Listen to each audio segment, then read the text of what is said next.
All right, welcome back to Getting Sober, again. My name is Jay, and today it happens to be Friday going into St. Paddy's Day weekend, and I want to give you a little pep in your step to help you feel a little bit more relaxed and a little less anxious, and hopefully feel a little less FOMO going into the weekend. But first, if you care about your own sobriety journey as much as we do, we have over 700 videos on the topics of sobriety and self-improvement, so make sure that you're subscribed to this channel. All right, let's get started. So today happens to be Friday. It's right before St. Paddy's Day weekend here in the year 2024. Maybe you're watching this in the future, who knows? But we've already put out a couple of videos in the past. I'll put a couple of links in the video description down below if you want to watch the videos for St. Paddy's Day last year, 2023, and kind of get caught up to speed, because I know we have a lot of videos, over 700, like I said. And last week we put out our 200th episode, so this is the 201st episode. And today I'm just going to speak candidly, kind of off the cuff, off the top of my head. I have actually nothing prepared because I've been a little bit behind on the video schedule, and it wasn't for a lack of trying. I'll put it out, I'll say it that way. And it was a little bit difficult this week. I feel like my energy wasn't in the right place, and I tried, believe it or not, I've sat in front of this camera for close to 3 hours this week to try to put out a video for you. I had two big videos. I wrote one like a month ago, and I wanted to do it on Wednesday, for this past Wednesday, and I couldn't get it out because I didn't like the way that it turned out.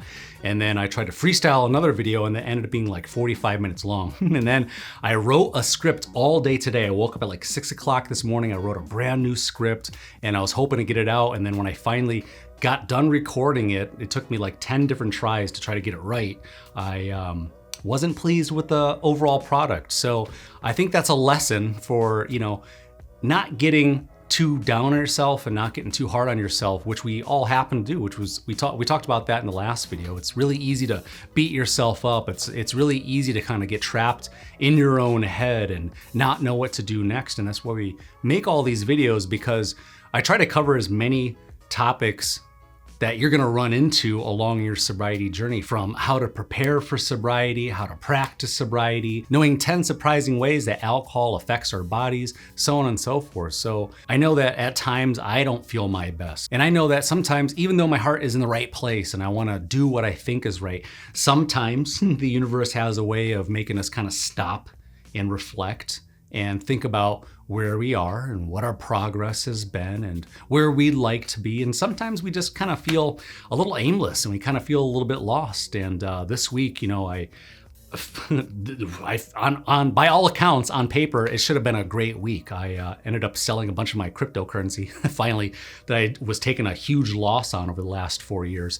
And I basically got my money back plus a little bit of interest. But by that account, I should be feeling great. I should be feeling happy. And sometimes we check off all the check marks of all the things we're supposed to do: exercise, eat right, hydrate, get a good night of rest, which I did. I got a great night of rest last night. And sometimes still things just don't add up. Sometimes we maybe have certain times a year that maybe make us feel a little bit of FOMO, the fear of missing out. Makes us feel like, well, everybody else is going to be partying this weekend, or everybody's going to be partying tonight. And where I live now, I still haven't really told anybody, but there's a huge music festival happening in my city. That's the only hint I'll give you as to where I am.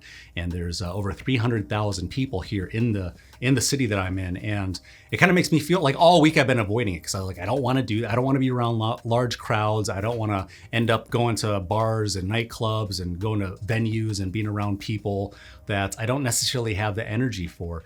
But I want to remind you that's also part of the process. While we're still growing, while we're still evolving, while we're still trying to figure out who we are in this new way of life and trying to be sober, trying to figure out, like, well, what are my preferences? What is it that I want to do? How is it that I want to spend my time? Do I want to just go for a hike? Am I just doing that because I'm avoiding what everybody else is doing? Am I just doing that because I can't do what everybody else is doing because I'm sober, and then playing this kind of victim mentality, like, well, it's just like, well, how come everybody else gets to have fun? How come I can't have fun? Why can't I do what everybody else is doing? There's gonna be a big festival this weekend, everybody's gonna be wearing green and drinking beer and eating corned beef and all this other stuff. It's like, well, you could still eat the corned beef. You could still wear green from head to tail. You could do whatever you want to, right? And I know that just like you, I'm also triggered by certain times of year. We talk about that like with the holidays. We talk about that with New Year's Eve. We talk about that with the major holidays like St. Paddy's Day, with 4th of July, Memorial Day, Labor Day, all those different things. Maybe like your birthday,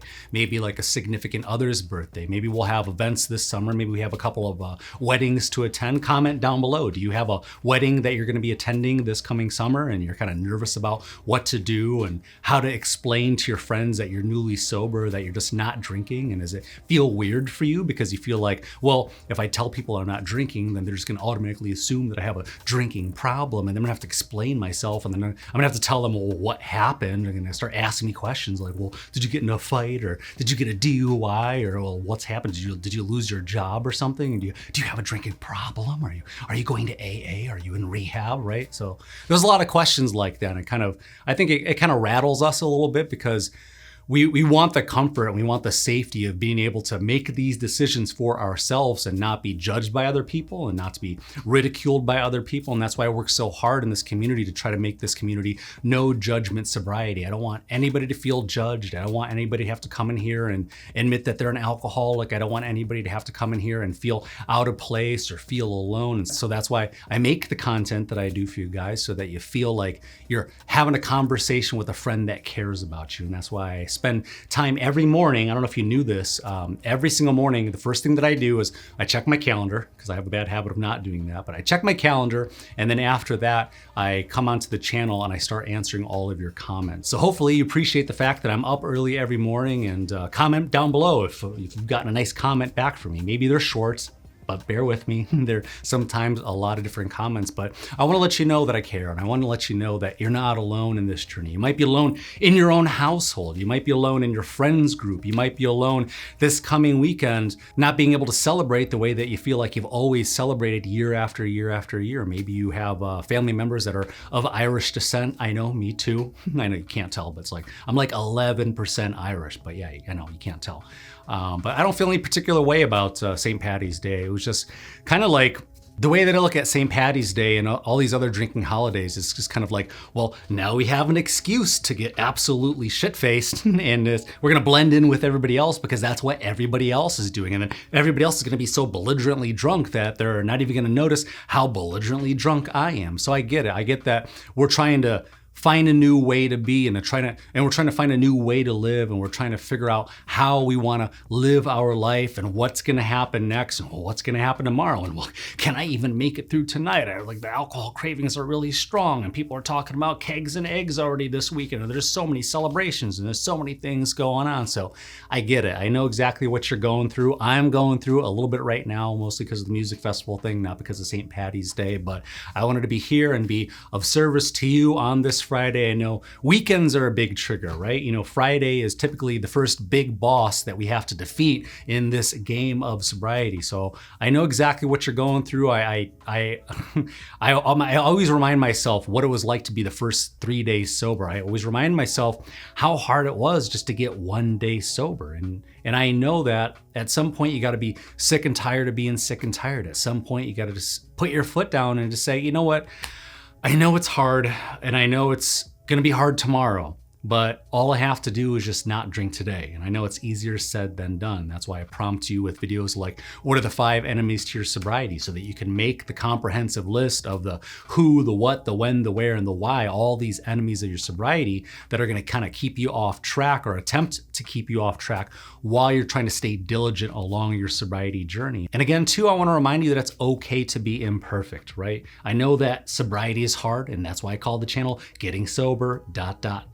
Again, because it's not our first rodeo. Typically, nobody gets sober on the first attempt. We all try, and then we fail, and then we try again, and then we fail even harder, and then we just keep moving forward because we know that our hearts are in the right places, and we know that where we are isn't exactly where we want to be. We have higher hopes for ourselves, and we maybe don't believe in ourselves exactly quite yet, but we know that the best has yet to come. And just because we used to be young, and we used to be adventurous, and we used to be wild, that doesn't dictate who we are now and who we're going to become. So I want you to keep in mind that this is a process, this is a journey, and all journeys have obstacles, all journeys are gonna have setbacks, all journeys are gonna come with a little bit of rain in the forecast and a little bit of thunder and a little bit of lightning and a little bit of things that are gonna kind of scare you and make you not wanna come out of your cave, so to speak. So I'm with you and I'm thinking about you, and I hope to hear from you in the comment section down below. And the more comments that we have in the video, talking about what you're thinking about this weekend or maybe what you're missing out on this weekend. And also to comment down below if you're gonna be one of the people that are gonna be kind enough to be the designated driver, which I always encourage you all to be, because then you kind of get a fresh look at exactly how messed up your friends are gonna be when they're gonna be drinking all weekend, right? And it maybe kind of gives you a perspective of, I would be exactly as messed up as they are right now, and somebody else would be driving me home, and you get to appreciate tomorrow. So if you're watching this video late, maybe you're in a different time zone, maybe you're waking up nice, bright and early in Australia, or maybe it's already midnight in the UK, wherever you are, because we have most of our viewers, believe it or not, I don't know if you knew this, the most amount of our viewers are actually in London. And then I think it's followed by Sydney, and then Melbourne and Los Angeles. But also too, I get those are big cities. So we have people from all around the world. So comment down below, are you gonna be the designated driver this weekend? Maybe that's a way that you could still participate, and you can maybe grab your 00 Heineken or your NA Budweiser beer. There's no shortage now because there's a huge multi-billion-dollar industry with regard to non-alcoholic beverages, and it's not a crime, it's not a sin to drink non-alcoholic beer. Maybe think about what can you drink wherever you go? Maybe you can get yourself a little bit of green food coloring, not the healthiest, but maybe you can order a Sprite or a ginger ale or something. You can put a couple of drops of green food coloring in that, and you can kind of blend in with the crowd if you're not used to sticking up for yourself and setting personal boundaries and telling people no, I'm not drinking, So it's always a respectable excuse on this weekend or any weekend that you are the designated driver, and curses to those who try to interfere with you getting people home safely. And if you haven't yet, don't forget to show your support for everybody here in this sobriety community by giving this video a thumbs up. And with that, I want to wish you good luck on your self-improvement journey, and I will see you in the next video. If you want to see another one of our videos, click here.